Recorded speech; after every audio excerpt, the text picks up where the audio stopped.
Fala, galerinha! Tudo bem com vocês? Bom dia, boa tarde, boa noite. Aquela energia positiva para você que está começando a ver esse vídeo agora. Independente do que você vai ver, certo? Se sinta abraçado, acolhido pelo professor Niltair. Sou professor de literatura e vamos passar aqui para dar aquele recadinho rápido para vocês, galerinha, beleza? Então, hoje, eu vou falar para vocês sobre o naturalismo no Brasil. Naturalismo. Agora, não podemos esquecer, pessoal, antes de nós entrarmos propriamente nesse naturalismo do Brasil, que essa ideia de sociologia começa lá na França com Augusto Comte. Comte, olha a linguinha, né? Algumas pessoas ainda falam Conte, não, é Comte, ok? Legal, pessoal. 1822 ele já começa, então, né? Um cara que começou a trabalhar essas ideias dentro do positivismo, né, galerinha? Então ele começa a traçar o primeiro perfil patológico, ou seja, dentro de uma proposta cientificismo e dentro do positivismo, no caso, né, trabalhar o homem físico. É isso? Então ele já começa lá na França a trabalhar essa questão da sociologia. Mas quando nós, do século XIX, entramos com essa literatura no Brasil, temos que entender que o marco inicial dessa literatura, do naturalismo, foi 1881 com a obra O Mulato.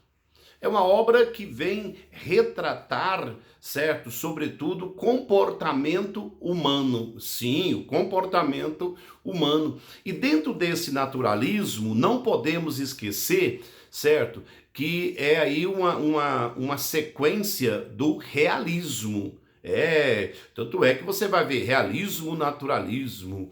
Então, não esqueça, certo? Não esqueça disso, galerinha, que, primeiro, nós não vamos tratar da classe burguesa, da qual nós falamos lá no realismo. Nesse caso aqui, nós vamos falar dos operários, pessoal, de uma classe teoricamente marginalizada. E por muitos, né, inclusive a obra naturalista, ela tem um processo de animalização do homem.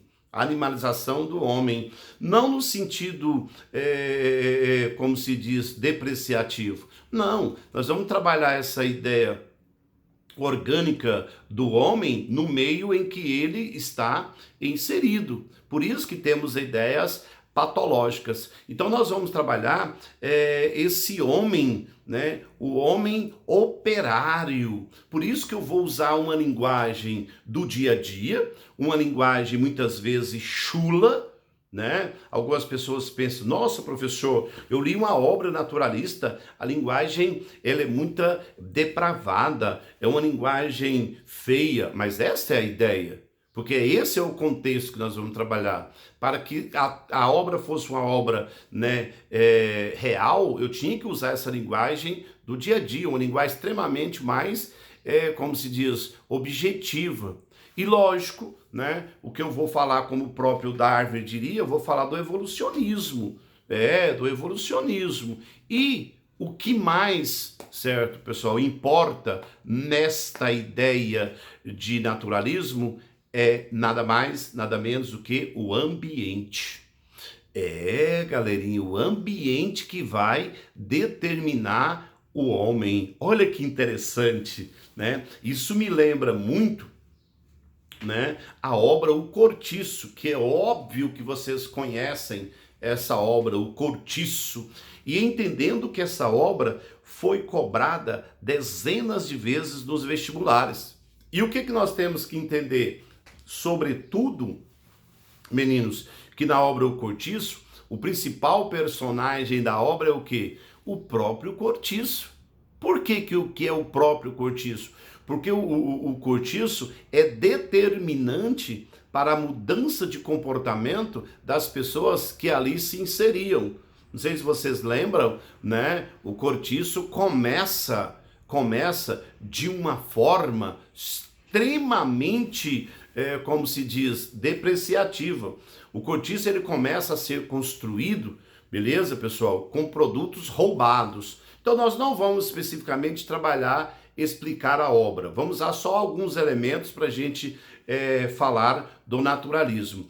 E eu vou destacar alguns personagens da obra, sem entrar nessa concepção de análise de obra literária. Eu vou me apossar dos personagens para explicar um pouco essa ideia do naturalismo.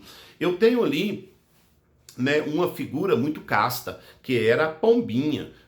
A Pombinha era a única pessoa do cortiço que se vestia muito bem. Ela era consultada, ela que escrevia as cartas, uma menina bem arrumadinha, toda bonitinha, certo? Só que tem um problema, no decorrer do processo, né, do processo de evolucionismo de ambiente, ela acaba se tornando aí, sai de uma menina casta a uma prostituta mais solicitada do Rio de Janeiro, ou do Baixo Rio de Janeiro. Não esqueça disso. E outras duas figuras que mudam totalmente o comportamento no caso aí, uma delas é Jerônimo, né? Jerônimo é um cara que vai morar no cortiço, ele acaba mudando completamente o seu jeito de ser, entendendo que era aí um português com hábitos, né, de Portugal e daí por diante, tomando bom vinho, né, tudo que ele comia, por exemplo, era o bacalhau. Então, hábitos totalmente voltados para uma cultura de Portugal. Do decorrer do processo, né, naquele ambiente que ele está inserido, que ele se muda para o cortiço, lembrando que o cortiço é o ambiente, né? Esse ambiente o transforma, ele vai inclusive, as obras o coloca como, inclusive, um Hércules, um herói no início. Ele era um excelente pai, um excelente marido e, acima de tudo, um trabalhador exemplar. Só que uma determinada noite, ao ouvir um som, certo? E às vezes ele ia para a porta da sua casinha tocar viola, certo? Hábitos europeus. E nesse caso, ele ouve um som. E quando ele sai da sua casa para ver o que está acontecendo, ali ele vê Rita Baiana, o ambiente em que ela estava dançando, né, igual uma muriçoca doida. E a partir desses acontecimentos, né, ele passa a conhecer Rita Baiana e vai desenvolvendo, tá, mas eu quero falar do ambiente. E ele começa então a mudar os seus hábitos. Então ele vai de um bom pai, de um bom marido e de um bom trabalhador, ele vai a um assassino. Olha que decadência, né? Então nós temos aí um homem decadente, literalmente. Quem o transformou? O ambiente. Então, o naturalismo é esta a proposta dele, né? Agora você fala assim, professor, você acha que isso é novo? Não, não é, galera, não é. Esse é desde os primórdios dos tempos. Inclusive, temos textos bíblicos que vai confirmar isso. Me diga com quem tu andas que eu direi quem tu és, né? Inclusive, um braço do cientificismo fala sobre isso. Se você quer conhecer alguém, não necessariamente basta você investigá-lo. Basta você consultar o ambiente que ele está inserido. Que o homem, ele é produto do meio. E o homem tem o hábito, sim, de mudar o seu comportamento com base naquilo que ele está inserido. Apóstolo Paulo fala uma coisa muito importante. Quando tu pensas que tu está fraco, é porque tu está forte. E quando você pensa que está forte, é porque está fraco. Como assim, professor?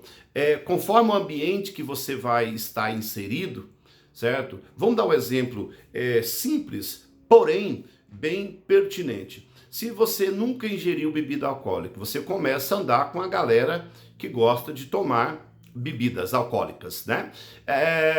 E você, quando eu falo convívio, pessoal, não esqueça disso, que essa obra determinante é a ideia de conviver ali o dia a dia. Não é a ideia de oi, pá, tá? Então, quando você começa a andar com essa galera que bebe, das duas uma, ou você bebe, ou você deixa de andar com eles. Ah, professor, mas eu não acredito nessa proposta de mudança de comportamento com base no ambiente. Bom, pessoal, nós estamos falando de uma concepção naturalista, certo? E dessa concepção naturalista, o homem, sim, ele é classificado pelo meio que ele está inserido, certo? Por isso que usamos essa linguagem tão coloquial, para que as pessoas possam se identificar, sobretudo, com o ambiente. Beleza, pessoal? Poderia falar para vocês aqui horas e horas sobre essa ideia naturalista, mas a minha proposta não é essa. Minha proposta é uma ideia rápida para que nós possamos compreender cada ideia que aqui é citada e para que possamos aí ter esse conteúdo de uma forma simples, porém objetiva. Falou, galerinha? Aquele abraço no coração de vocês e tenha aí, né, um excelente estudo. Um abraço, pessoal.